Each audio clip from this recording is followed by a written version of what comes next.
அடி சீரு வைத்திடும் தேதி ஒன்றினை நீ தர வேண்டும்.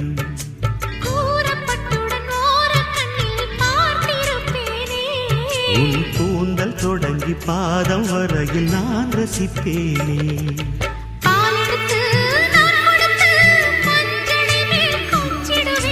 தேவியிடம் மண்டியிட்டு தேவைகளை கெஞ்சிடுவேன்.